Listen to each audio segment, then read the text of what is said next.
New Mexico's public TV stations, KNME, KRWG, and KENW, are proud to present the 2018 Gubernatorial Candidate Conversations.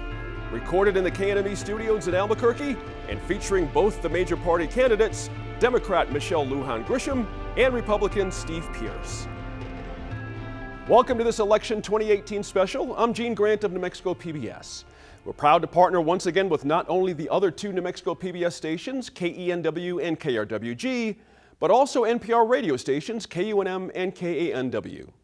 Our goal is simple: to help inform you, the voters, before you cast your ballot in this year's midterm elections. Today we sit down with the two candidates for governor. Both Democrat Michelle Lujan Grisham and Republican Steve Pearce are giving up their congressional seats in hopes of replacing Susana Martinez in the roundhouse after 2 terms in office, and both have strong opinions about how to move this state forward. I sat down with both candidates to talk about a variety of issues. We'll start first in random order with Steve Pearce, the businessman and longtime congressman from New Mexico's 2nd District. Congressman Steve Pearce, welcome. Thank you. We appreciate you coming up and speaking with us. First question, what would you bring specifically to the state of New Mexico as governor that we need to have right now? Just a wide array of experience. Number one, I majored in economics, so I understand the deeper flows of economies worldwide, nationwide, but then also for New Mexico, and that's a very limited skill set. A very small number of people have that. Secondly, I didn't volunteer to go to the war. I got a low draft number. I think it's the only lottery I'm going to win. Right. And I got free flying lessons, trip to Vietnam. But understanding what we're asking our young people to do, you're Commander-in-Chief of the National Guard here in New Mexico, and so knowing what we're asking our kids to do and appreciating it properly.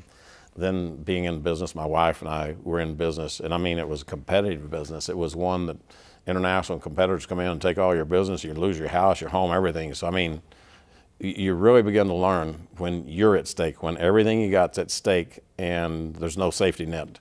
But then when I went to the state legislature, I served on the appropriating committee, and so that was huge background for me. It prepared me very well to go to national, to the federal Congress, to U.S. Congress, and then that experience.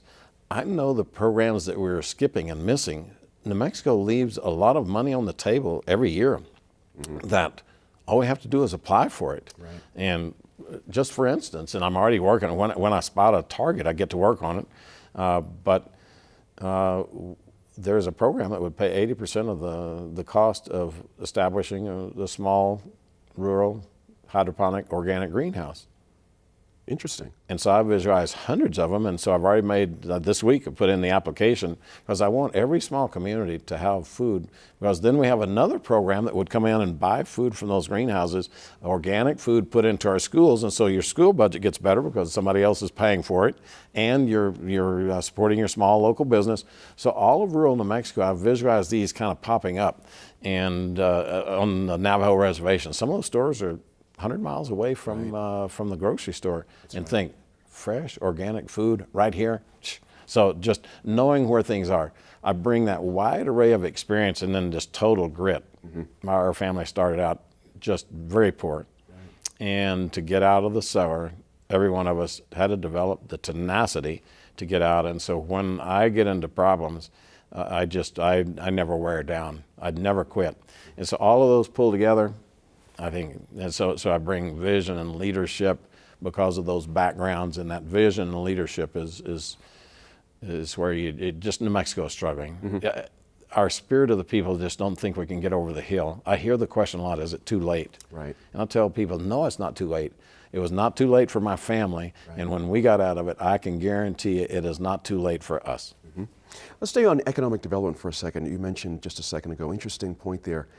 Do you have a priority that you're thinking about already that we need to have for economic development? Is there something that you're planning beyond the hydroponic gardens you just mentioned? Is there an overarching theme to your approach to economic development?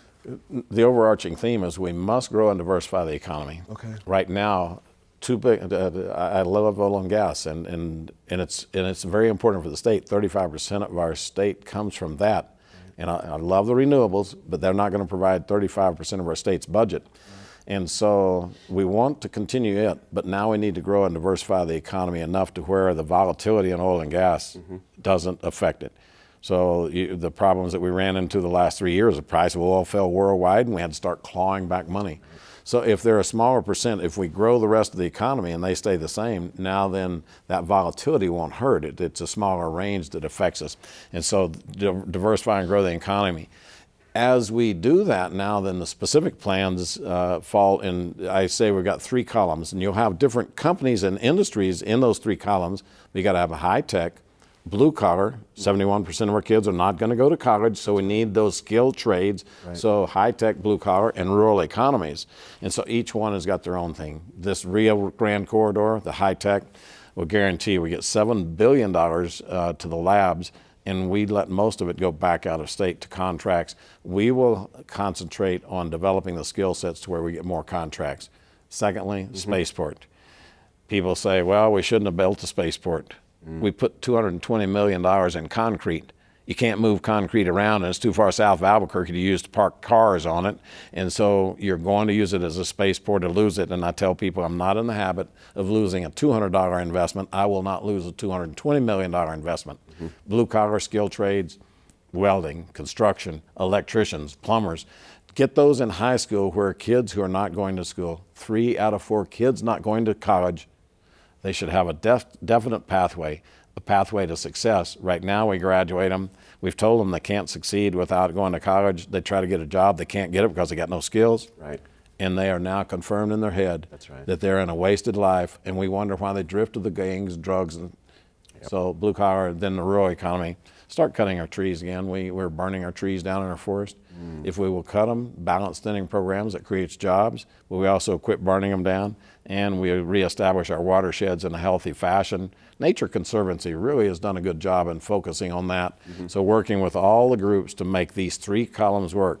Again, high tech, blue collar, and rural. We've got to have them all. I say rural, Albuquerque can't pay enough taxes to build all the schools and the roads through the rural New Mexico. We must have those economies rebuilt. That's a good way to put it. One of the controversies we've no doubt noticed is one of the tools a governor has is the closing fund. We've just had it for the last 8 years with our current governor. Do you support a scheme like that, having something at your disposal to close a deal with a fund like that? Are you comfortable with that? I don't know that it's absolutely necessary. The biggest obstacle that we face is that New Mexico is very hostile to business. And so I hear that constantly. I was just in Jowell yesterday.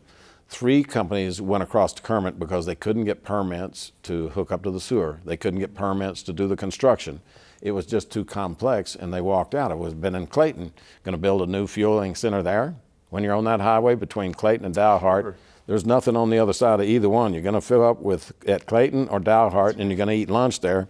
And so the place is going to come in and put a new fueling center, and finally left and said New Mexico's just too hard. So stop the hostility is the most powerful thing you can do. But closing the deal, I just think people want to come here. They want the wonderful landscape and the beauty of the state. They want our good, hardworking, decent people. They want the affordable land because land in Houston is no longer affordable. They want what we got. We just make it too difficult. So if we'll cure the one, I don't think we have to close much at all. I think they will come here.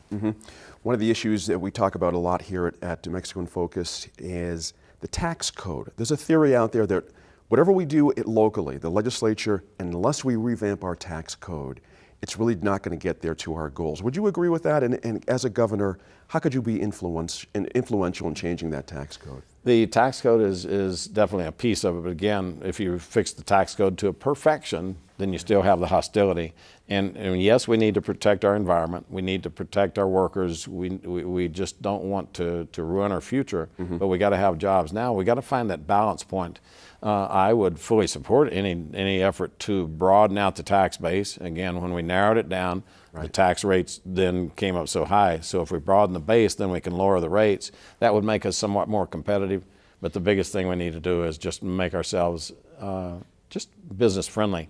And somebody was telling me just recently they were going to open a business in Texas.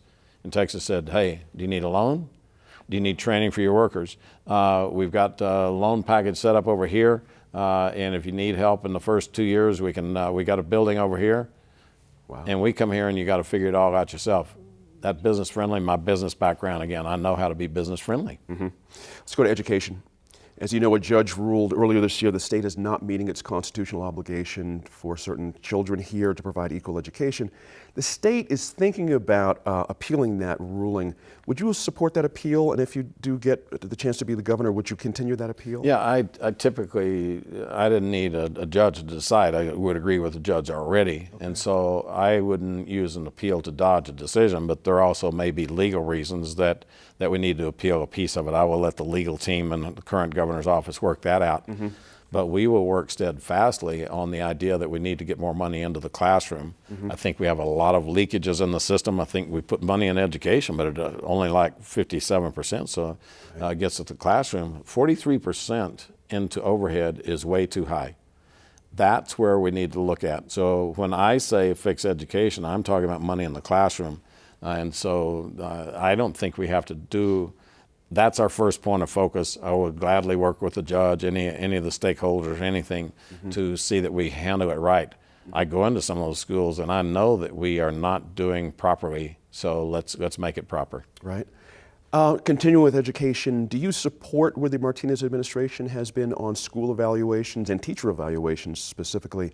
And would you support continuing that process that she's put in place? Well, I've said that we're going to suspend the teacher evaluation day one, but then we'll sit and work with the teachers, principals, and superintendents to come up with a system that works. Mm-hmm. Now, I will just tell you frankly that that when I do say, okay, we're going to suspend, teachers have a tremendous amount of anger over that.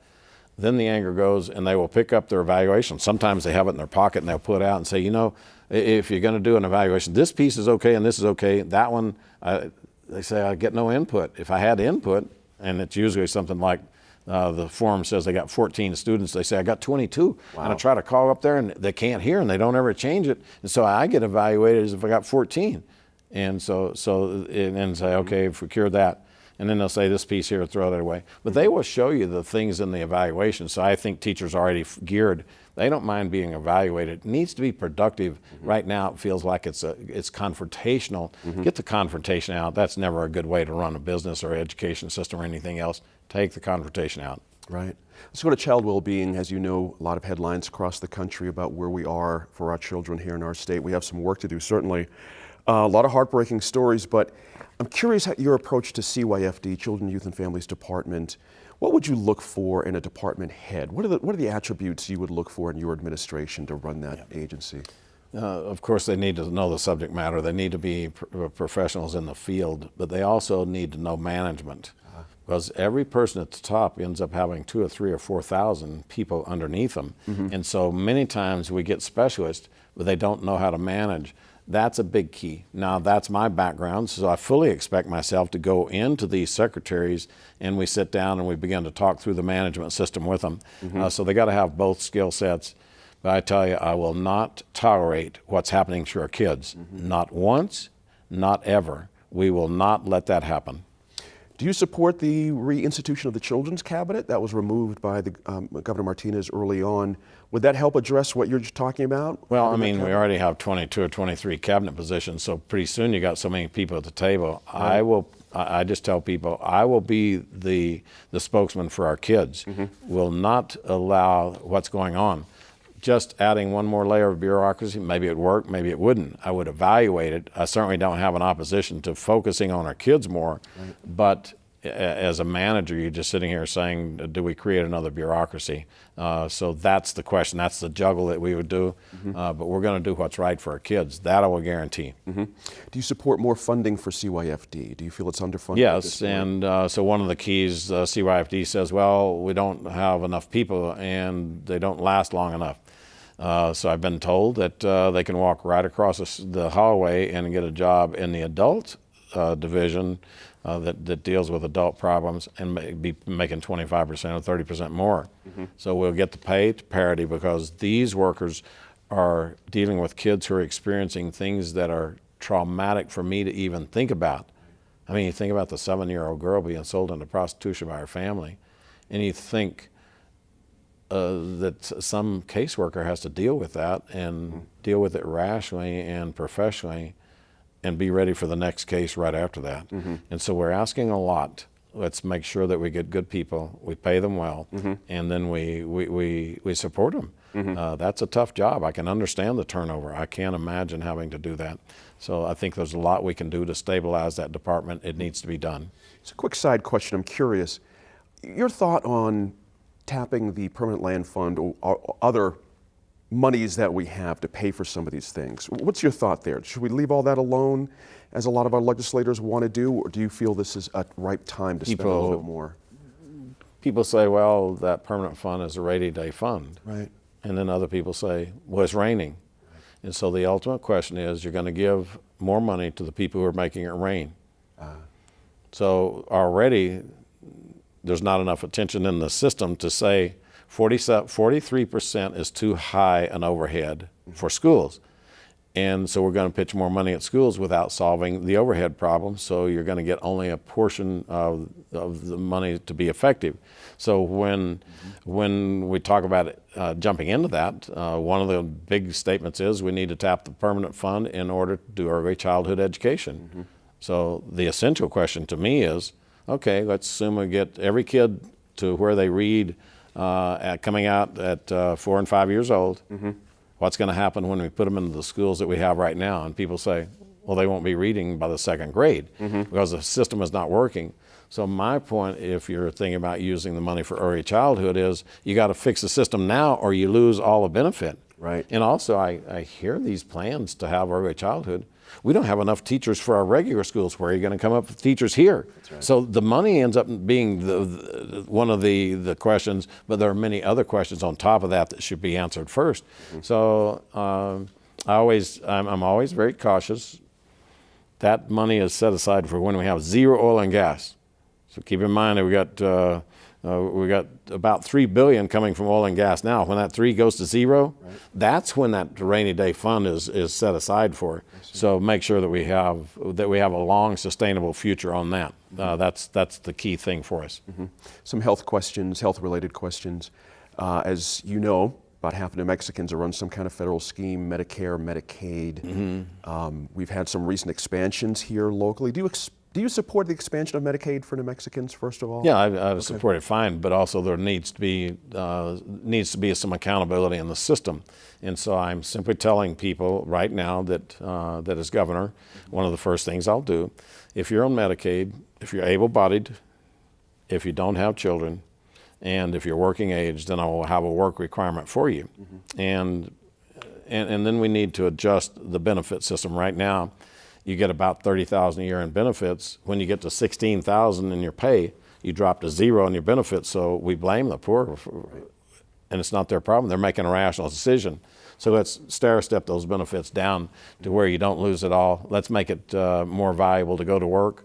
If we will make sure that people spend less time on Medicaid, then it's going to be healthier, stronger families. We return the dignity of work to people who have just been encouraged not to go to work. I tell you, there's nothing more powerful than making your own way and going home and telling your kids, I made this. That pride and dignity and that belief that I can succeed is immeasurably important. And so that's the reason we would institute the work requirement, not to be punitive, but to help people get on their feet, help them gain back their self-respect. And again, that's something that I would watch personally. I don't outsource some of these things because they're too delicate. The right tone and touch to people you're trying to help get up. I mean, our family grew up, I was dirt poor, watched us grow up, so I have that sense about where, okay, I'm about to get on somebody's feet and we're going to do damage instead of doing help. Not every person has that, so I would be very hands-on in that. Opiate addiction, big issue nationally certainly, but here in New Mexico as well. I'll tie also our recent drop we've had in our amount of mental health coverage out there. Our footprint has certainly dropped for reasons we both know that's happened in the last administration. What's your sense of how we beat back this opiate addiction problem here in New Mexico? What's your plan there? Yeah, we have passed a series of bills, and now the Senate just did something which the Senate almost never does anything on these, I'm just telling you. And so then they sent it back, and we made a couple of changes, and so we sent it back. It's almost ready to go to the president. Okay. We, number one, say there are many, many pieces of the problem. We have to kind of solve them all. So postal system, They're not telling us. They had one small town, is something like 1,000 people in Missouri, got 5 million prescriptions sent in. Wow. So postal system, you got to start helping us out. Physicians, quit over-prescribing. So there's an element there. Pharmaceuticals, quit encouraging people to get stuff they don't need, and when they need 2 pills, give them 2 pills. Don't give them 100 pills, because then the others sit up there and then kids tell their friends, if you go get those pills, I'll give you a little juice here. They don't know what's going on at that age. And then a place to dispose. People don't know how to get rid of them. Too many people flush them down the toilet, and then they get in their drinking water, and you can't purify them out. It's becoming a huge problem. Is that a lot of chemical components in our drinking water? You think, whoo, can't. So it's got to be multiple things, but ultimately we need to help people. I think we have a moral responsibility as a government to help people get back on their feet, get rid of the drug addiction. We can't just watch these wasted lives, wasted generation, wasted families. We cannot. It's too big a penalty. And when we turn our back on the people who are that fragile, who are we when we turn our back on that? And so I see that the engagement will look several different ways. We'll use each one of the ways, but helping people get their stability back is one of the most important. Water, let's talk about that. We are in our state at ground zero for climate change, for drought. Certainly, look at the drought map of the Southwest. It's New Mexico's right there. We've had a lot of problems with surface water. Some of our reservoirs are not where they need to be. Our rivers are running a little bit low. What's your plan for water here in New Mexico? How do we protect it? How do we move forward on protecting water here? So we talked a little bit earlier in the program about beginning to cut trees. Trees suck up a lot of our water. And an arid climate like ours never had the number of trees per acre. We got sometimes 5,000 per acre. We used to have 50 per acre. Wow. 50 per acre is when you got one in the front of the house and one in the rear of the house. Nothing in between except grass. So restoring our watersheds, and we've got Nature Conservancy really is doing a good job helping big restoration projects. So tell them, look, we will fund whatever you can do, we'll fund it. So restoring the watersheds puts more water back into our streams and our aquifers. That's number one. Number two, we've got a lot of brackish water. We have 7 times more brackish water than Texas, but Texas got 100 plants cleaning it up. They got desal facilities, 100 of them, and we got one that's not really doing much good at all. And so let's concentrate on cleaning up our brackish water. Third, in the oil and gas business, you make tremendous amounts of water. The estimates are in Hobbs, the city limits just in one town, 42 million gallons a day. Wow. 42 million. And so I'm already talking to companies about coming in and refining water like we refine oil. Take the contaminants out, take the salts out. Salts are the very hardest part to get rid of. And so let's start cleaning up our water. Then let's pipeline that water to the rest of the state. So pipelining water, the same as we do oil, and let's put it up in the places where water is most dear. This is going to be a prime area. Do I hear you talking about a statewide pipeline water scheme? We'd take water from one. We'd take water from one place and send it to another. I don't know if it'd be statewide, but it would be directed. It would definitely take water from here. Farmington gets a lot of water like this too. That would be a shorter run. Hit Rio Rancho. So Rio Rancho is always struggling looking for water. And then hit Santa Fe, hit Albuquerque. We can clean up hundreds of thousands of acre feet a year.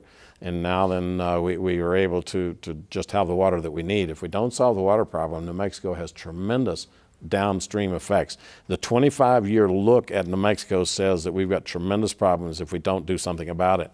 And that's part of a leader. You must solve today's problems, but you must have a vision for down the future. And again, that's something that just comes pretty natural to me. A couple of minutes left. Let's bring it back a little more local. As governor, we both know, and we all know rather, that the relationship with the legislature is everything. I'm curious your plan for that. Of course, you're just a governor. You can't control people. It's a relationship. And do you bring something from your congressional experience to that helps inform that? I probably reach further across the aisle. I'm very conservative, but I probably work with people who are as drastically different than me as anyone in the country. And I say that without equivocation. So Maxine Waters and I are on the same committee, and we don't agree on much, but we get along very well because we must. Right. She holds all the Democratic votes on my committee. If I send bills to the floor that are just Republican, the Speaker doesn't want them. Right. Only very few bills actually get to the floor that are surely partisan. Most have an element of bipartisanship. But I also tell people that the dramatic budget expansion that we got a $1.2 billion surplus right now that came from one little piece of one bill. When we started, Joe Barton and I started about 3 years ago on it. John Boehner, Speaker, said, I will not take it to the floor. The committee chairman, who can block it even from going to John Boehner, said, I will not take it up, and President Obama said, I will veto it. We worked and we worked and we built coalitions, and eventually we got the Speaker to take it to the floor. He passed it. Obama said he was going to veto it, and it was Democrats saying you can't veto this. Right. You cannot. He signed it, and now today we have a $1.2 billion surplus because of that bipartisan effort. I can work with this legislature, and the beginning point is get off the fourth floor and walk down here and walk among people. I've been on the floor of the House. I would tell you, it can be daunting walking in. It's like walking into some sort of a club, and you don't know the secret handshakes or anything. And I know Democrats and Republicans, and I joke with them and get down and, what do we need to get done for your town? Make it local. But I think that's probably where I will be the strongest candidate by far, is this ability to work across party lines with everybody for the good future of this state. It is the significant question. You make me curious why you want to leave the Congress. It's an interesting place to be. A lot of folks fight real hard their whole careers to get there. Why would you want to leave the Congress in a seat that you could probably, do well to be competitive, and if you wanted to stay in it? Why be governor instead? We've been doing good things. My wife and I had this discussion for about a year before we made the decision. And we're doing good things in Congress, but we're one of 435 there. As governor, you're one of one. Gotcha. You have tremendous ability to affect things like the forest cleanup. Right. Neither party has been able to get that done. I just sat, I'm good friends with the Secretary of Agriculture, and I told him, I'm not going to let you burn down my trees. I'm going to restore your forest for you. I'm going to manage them for you, and I'll give them back to you when we get them cleaned up and we get them healthy, and then you can do whatever. He said, you'll be the second. He said, I'm already doing that with another governor. So he said the path is laid. Idaho took it over. They built two $400 million plants to process timber. Those are all rural jobs that are ready to happen. So now you're curing the water problem. You're curing the job problem. You're looking into the future for the state, but you're also taking care of the current just economic devastation of that whole north and west side of the state, down through Cloudcroft and Ruidoso. I'm just telling you that it's decisions like that that cause me to say, as governor, I can do tremendous more. I tell people that there were 6 kids in my family. I'm the only one who stayed. I stayed because I love the state. I wanted to grow my family in my home. Home is special to me. Obviously, my brothers and sisters left, so it's kind of special, but not special enough. Everybody in New Mexico chose to be here. Right. We all are New Mexicans. We all love the state. I believe that we have every ingredient that we need to make the state successful. It needs vision and leadership, and that's what I bring. And my wife and I had this long discussion, and we ultimately felt like we had a responsibility to come back here and run, because the state is headed the wrong direction in so many ways, and reverse that trend and start lifting us up. That's a life calling. Got about 30 seconds left. I always ask every candidate that comes in for an interview this very basic question. What is public service to you, Congressman Pierce? And what beats in your heart about public service? Yeah, Mom raised us up. Our core values were faith, family, freedom, and service. So I was running my business, had done that, and it was arduous to make it successful. Mom called one day, she was still alive then, and says, son, you proved you run a business. Now, when are you going to remember to give back? It was that stimulation point that I'm going back to what I was taught growing up. Give back, serve publicly. And so we're Christians, and so the words of Jesus, I came not to be served, but to serve. Those ring in my ears because those are one of the last words Mom said. We come to serve, not to be served. And that to me is public service. Congressman Pierce, thanks for coming in. Really appreciate your time. Thank you. Appreciate it. Absolutely. All right. Next up, we hear from Democrat Michelle Lujan Grisham. Ms. Grisham is in her 3rd term as the Congresswoman from New Mexico's 1st Congressional District, but she has also served as a State Cabinet Secretary and a Bernalillo County Commissioner. She joined us recently to share her thoughts on the race and her decision to jump from Congress to a shot at the Roundhouse. Congresswoman Michelle Lujan Grisham, thanks for coming in. Really appreciate it. Oh, you're welcome, Gene. I'm delighted to be here today. Absolutely. Got a few issues to cover, some questions. Let's start right at the top. I'm just curious, in all your experience, you've been in state government here and now in the Congress, all told, what do you think you bring best to the state of New Mexico, and what are the priorities for an administration if you were to win this race? Oh, I really appreciate that. I think that there are three really important things based on my experience and my abilities here. So one, I understand how government works at all levels, local government, federal government, state government, and I've demonstrated that I can govern. I mean, we are seeing now what happens when you have an administration that is A, maybe not interested, or B, maybe not able to govern. We have serious problems. The second thing is I can bring people together from opposite points of view and get them to address challenges and problem solve. And that's how you stay the course so that you don't have this kind of whiplash environment, which New Mexico can't afford to do any longer. And the third thing, I've got a real positive vision for the future of the state. And as important, those three things, I believe in us. So I'm really excited about this opportunity and this challenge. I'm also curious what experiences you've had in Congress that you think you can bring to a governor's office. What's worked there for you that you can bring? Well, you know what's interesting? You know, New Mexicans, although I want to tell you that I believe, Gene, they're feeling, right, that they're on the cusp of something positive. And that is really important. If your entire citizenry just doesn't believe that anything can change, but you and I have actually had this conversation where sometimes New Mexicans feel like we just have to settle, right? That we're the state that just doesn't have those opportunities. We have persistent poverty. We just can't seem to get beyond those places, and the states around us do. Well, that's the same messaging that you get in Congress. You'll get nothing done. It's the worst Congress in our history. It'll take you 20 years to pass anything meaningful. You'll never get a leadership position. Just forget about it. And I remember that one of my biggest challenges, a guy from Texas, a Democrat, Henry Cuellar, I really wanted to get in the leadership position, and he did that, you know, whole arm around you and said, not going to happen.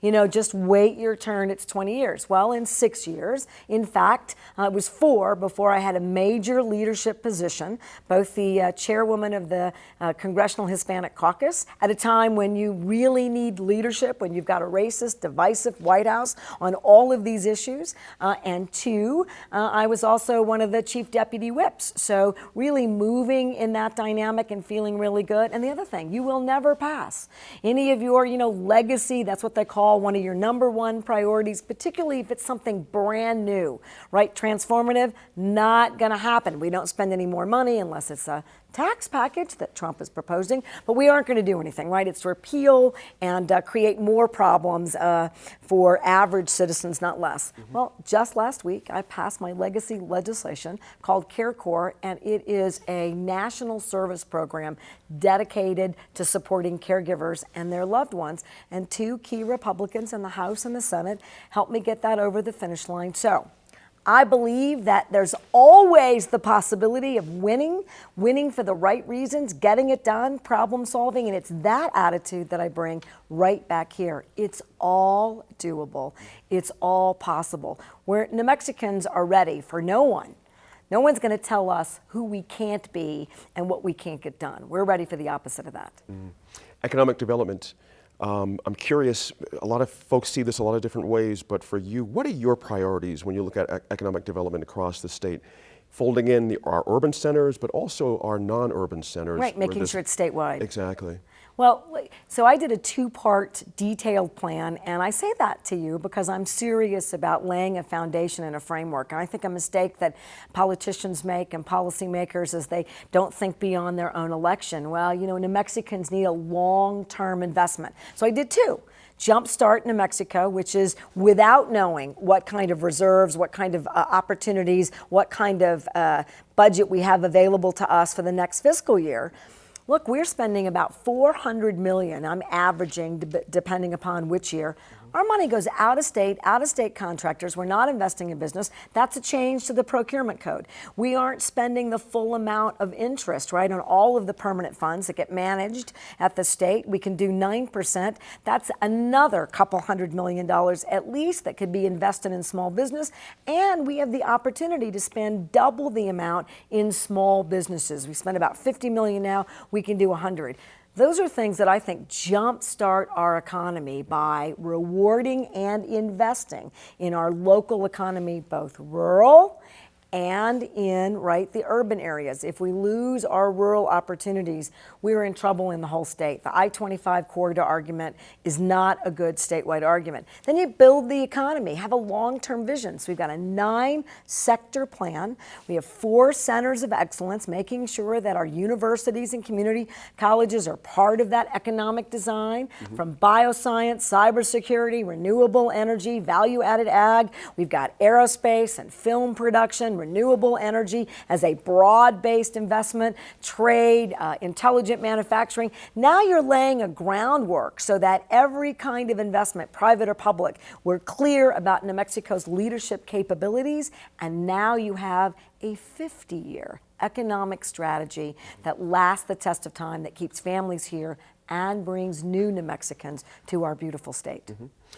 Interesting, as I listen to you say that, one of the arguments is, how do we get businesses to come here? How do we entice people? I'm curious what you think about the scheme that we have in place now with this closing fund, so-called thing. Would you support a scheme like that under your administration? So here's the issue. We can be more transparent, and we can be really clear about what constitutes having core economic, what we call base economic jobs, right? That's the argument. So are these high-paying careers? Are these entry-level jobs? How much money does it cost taxpayers? And if the cost to taxpayers outweighs what it is we're spending attracting businesses, then I think we have to have a different discussion. We've done it the opposite way. All of one, none of the other, and no common sense. I do think that every economic tool, including a closing fund, have merit. But it can't be a one-size-fits-all solution, and you have to be clear about what we get as taxpayers for those investments, which is why that's not where I started. In the Small Business Investment Fund, having a Small Business Council, the 9% investment, the procurement code, because here I can tell you clearly what the advantages are to New Mexicans and to our own economic growth.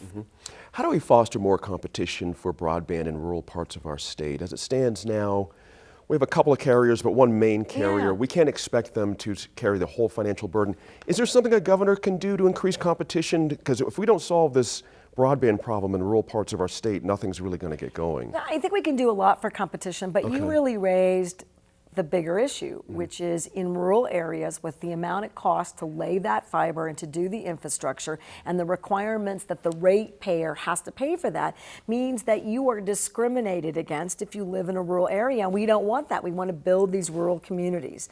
So I would say this is where a governor and a state has to do more than just create competition. You have to direct those investments. So there has to be a public sector investment, which is why I've been putting broadband money into the Farm Bill.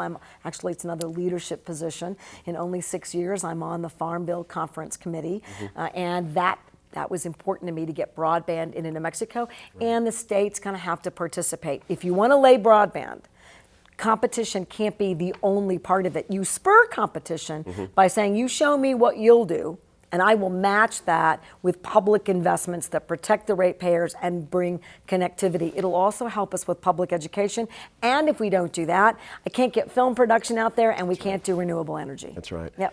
Another angle, so to speak, is that folks say we can do anything we want here with economic development. If you don't revamp the tax code, we're not going to have really robust, sustainable change. You can't change that as a governor, certainly if you win the seat, but you can be influential with our legislature. Is that something you would I have already bang the drum signaled, on? look, first thing we're going to do is we have to have a level playing field, and we don't in this state.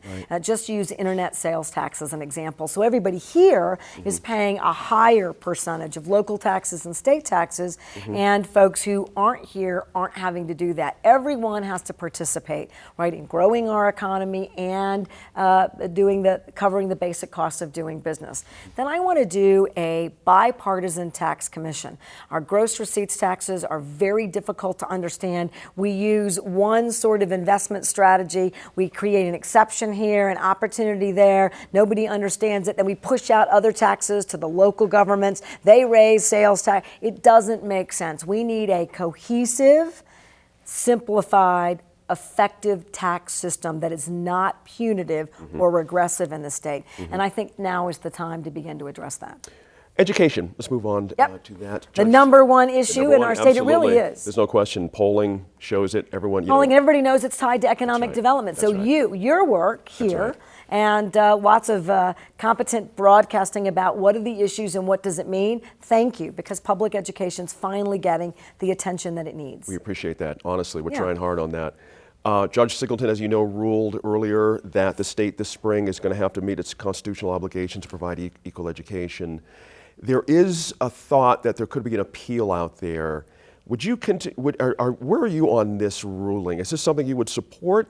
Would you appeal, continue an appeal, or try to appeal if that happens? No, Okay. I embrace the Yazzie Martinez decision, that lawsuit, and I do because it is clear that we have been underfunding, and now you've got the absolute evidence so that you're not having to convince other policymakers. It's there. If we want a different outcome in our public education system, we have got to make sure that we're putting more money into the classrooms. We look at our teacher vacancy rates, look at what we're paying our educators, look what's happening. We've got schools in northern New Mexico that are only open 3 days a week because they don't have the educators or the resources to keep their schools open. And this is where we have a significant number of disadvantaged and minority students exactly that we are not meeting our constitutional requirements for. So I embrace that decision. And I'm ready to work in a bipartisan fashion with everyone in the legislature to now get those resources in a meaningful way back into our classrooms. What would be your priority for education? Going aside from that ruling, is there one overarching part of education you want to attack first? I'm going to do a philosophy. The number one thing to do is change the culture so that as you have these new investments, it's clear we respect our educators. We're not going to tie them in an evaluation system to a high stakes test that makes no sense. In this decision, you got some great evidence that identified just how disadvantaged our special education students are. So let's think about this. High stake tests, that special education students are even more challenged, and then that educator gets a failing grade on the evaluation because this cohort of students is disadvantaged by those tests even more so. That doesn't make any sense. That doesn't mean that your special education system's wrong. It means that your criteria for evaluating it is wrong. It's like telling a doctor that you can't see any sick people because they shouldn't have been sick in the first place. You haven't done your job. That doesn't make any sense. So that's gone. We're going to do an effort to transition right out of Park. In fact, there's a Forbes article now that indicates that there is no real data that shows that doing well in high stakes testing has any bearing or meaning on how well you'll do in college, whether you're work ready, whether you'll be a higher earner, whether you'll be more satisfied or successful. No data at all. So this culture shift is really going to give us an opportunity. And then you didn't quite ask me this, but let's quickly talk about it. We need to do community schools as a reform, not a pilot where we're bringing social services to the schools, school-based health centers. So you're really creating a whole different opportunity for these students. And I'm really excited about getting that done in our school systems here. Circling back a little bit, something you said in the middle of that. Teacher evaluations and school evaluations. Is there a place for that in an administration if you could come to win this? And does it make sense to you? You do. You have to have accountability, and you got to know what you have to measure. How well are you doing? Look, I think I've talked to hundreds of educators, and I'm fortunate enough to be endorsed by both the Albuquerque Federation of Teachers and the National Education Association, which is all those rural school districts. And look, here's what those educators are telling me. We want to be evaluated. We want to know where our strengths and weaknesses lie. We want the opportunity to do professional development. Help us do the best job that we can do. This is a vocation. They care about these students. So we want to be accountable. It's creating a fair fair and viable evaluation tool and accountability tools so that we know what the achievement gaps are of our students. I've been highlighting Nebraska. They've got an incredible public school system, and one of their efforts that they are very effective at, a Nebraska unique school evaluation system, right? So you create those assessment tools that match the achievement issues of your students. That seems to me that ought to be a place we ought to go here too. Okay. Let's cover health. Yeah. Big part of our state for our citizenry, certainly. Access to Medicaid, as you know, was expanded under Governor Martinez and under the Affordable Care Act at the time. Do you support maintaining that expansion of Medicaid for New Mexican citizens? Okay. Absolutely. Why? Look, the number one reason is that we get the leverage of those federal funds, and we have, for the first time ever in the history of the state, we had a dramatic decrease in the number of uninsured. And we know that uninsured populations cause you to spend more on health care, not less. So when you're looking at really that sustainability issue, you want folks covered. And the reality is we want folks to have access to healthcare services because these are life and death decisions for so many families. So we want to do that. Now, I think we can administer it much better.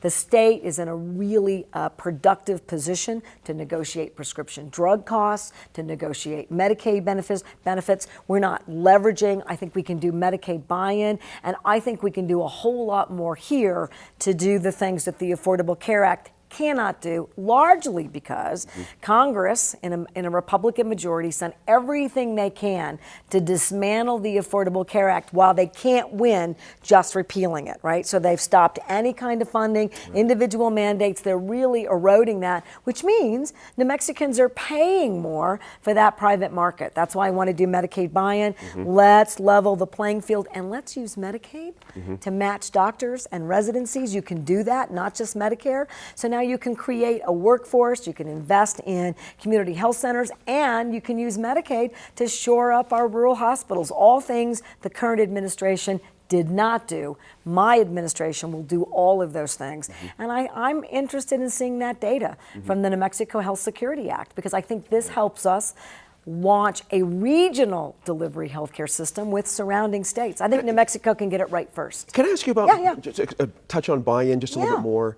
If someone's watching this Yeah. and they're thinking, what's in it for me? Is it more choice? Is it more flexibility? When you Yes, say choice, buy-in, okay. stronger network, a stronger network in rural areas, and we deal with those surmounting deductibles and out-of-pocket costs that prevent folks.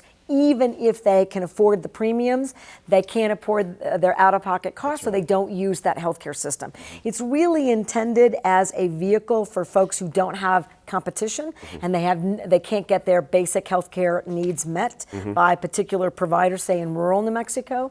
But here in New Mexico, I think we need to look at access as well as coverage so that we are really dealing with people's healthcare issues, because our healthcare status, which basically is a way to talk about we have a sicker population and they're more expensive.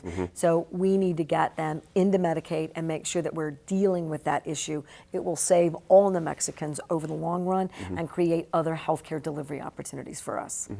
Opiate addiction, obviously a big part of the country conversation, but here in New Mexico certainly. What is your plan for opiate and opiate addiction? Well, but again, three things. One, how about we restore behavioral health and determine that Medicaid was intended to have parity in behavioral health, and what this state did by canceling 100% of our contracts for services destroyed our statewide provider network and then threw people out of any kind of treatment, right? So the only place you can get treatment anymore is in a crisis and in our corrections system, and the justice system is no place to be dealing with treatment. But thank goodness that's at least available, but that's not where our focus should be. So we're going to restore that under Medicaid. We're going to make sure that we've got local providers. We just got an $11 million grant for opioid addiction. We're going to use medical cannabis as a treatment modality. All the evidence is suggesting that this is an incredible place to go, because you got to figure out a way to deal with real pain, but to deal with the opioid addictions. And I think you can deal with cannabis as a way to actually prevent the addictions in the first place. And we're going to hold prescription drug companies accountable here and use those resources to create an environment. And I'm interested in Las Vegas, New Mexico, as maybe being a behavioral health addiction center of excellence. We've got considerable resources there. Instead of walking away from it, why don't we build it into an environment that's meaningful for folks? Child well-being, as you know where the rankings are. We I don't need to do. go over that. But there's got to be a way for any governor to help with this situation. There's just got to be. Whether it's children, youth, and families, whether it's more money from the legislature leaning on these people. What is your plan to improve child well-being, just basically? Yeah, look, for all this of the above. First of all, you can't have children, youth, and families operating in a vacuum, right? They're not collaborating, say, with PED, the Public Education Department. They have different strategies even for childcare. What are we doing? I'm going to restore the Children's Cabinet. This becomes child well-being. This is a priority. What are the benefits of that? You are coordinating with every single department, every single dollar in budget, and every single service. Take aging. You have grandparents raising grandchildren, so you bring all of those resources to bear, and you are collaborating. 2, you got to collaborate with law enforcement. We are not doing that at all. I want a task force that's very clear so that we are sharing information and evidence. That also helps us prop up a really damaged foster care system with almost no oversight. And 3, you never, ever, ever let your CYFD department or anybody else, those social work and those investigatory positions those are the key positions. You cannot have up to a 20 or 24% vacancy rate. Now that has shrunk, but that's your front line for these families. And then I intend, Jean, to be so successful with diversifying our economy. I'd like to see us stop doing, right? We go in after there's been an adverse childhood experience. We can't do that anymore. I want to see our caseworkers and social workers working with every other partner get in for our at-risk families. So you start with that home visiting, but you don't stop visiting. Let's stick with those families until these kids are 18. In one generation, not only would we address childhood well-being in the state, we would stop alcoholism, drug abuse, teen pregnancy, dropout rates, right? All the things that really harm us over the long haul. In one generation, if we invested in being there in a preventative model, a real public health model, we could solve this problem for New Mexicans for a lifetime. Why aren't we doing that? Is CYFD underfunded? I have a second question. clear. It's not underfunded? It is. Oh, it is clearly. underfunded. Okay. Clearly. Gotcha. I mean, this Yeah. is why they did this sort of attrition, right? We're not going to ask for money. We're not going to leverage. We're not going to assign partners. We're not going to have a children's cabinet. We're not going to ask for money. We're not going to do a supplemental. We're not going to go to the foundation community where we're all leveraging and working together, even when you had an anemic budget in the state. That's where leadership plays a really incredibly important role. And when I was the cabinet secretary for aging with Johnson, we had a very anemic budget and a governor who wasn't interested in expanding, but I made sure that he was clear that we would expand and protect all those services that were the protective services, adult protective services and child protective services.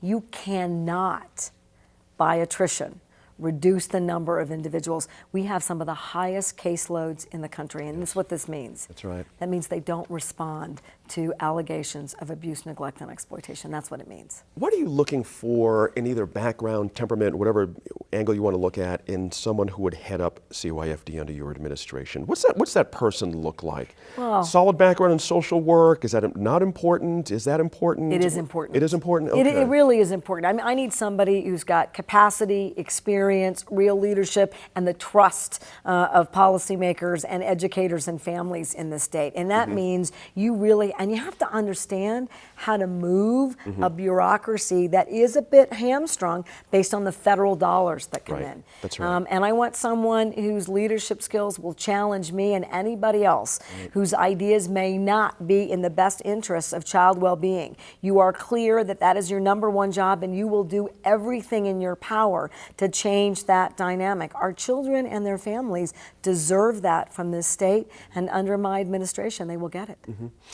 Your plans to affect somehow the relationship with our state legislature? The last 2 terms have been a little difficult.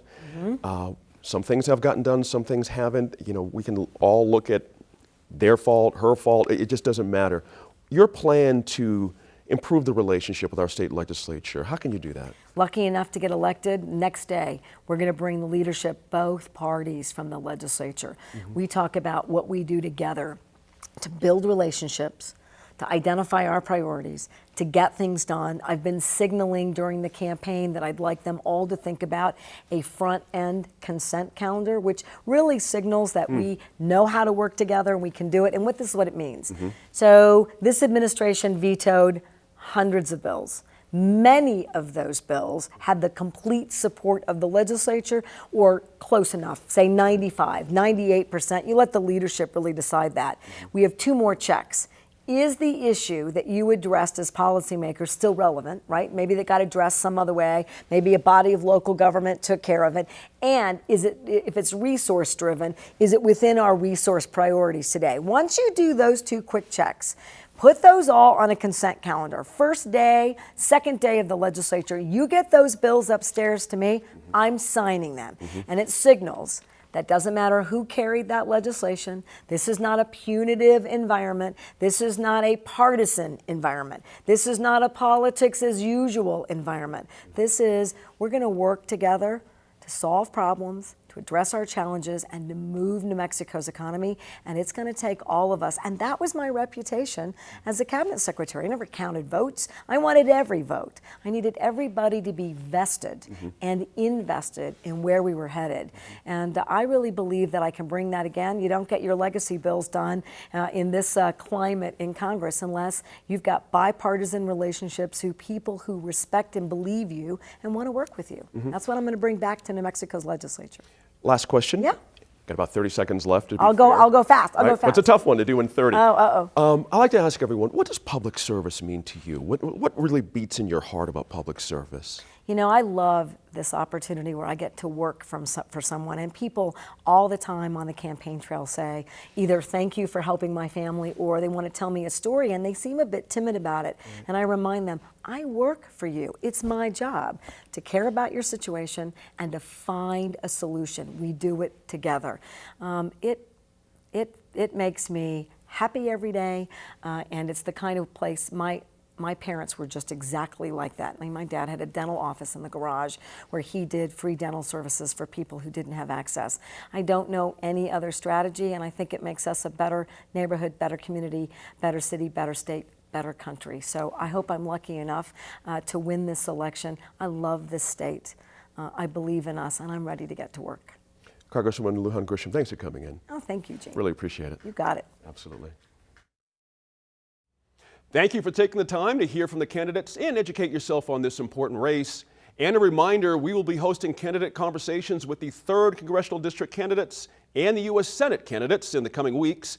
And a quick reminder that absentee and in-person early voting started on October 6th, and full countywide early voting begins October 20th. Thanks again for watching. We'll see you at the polls.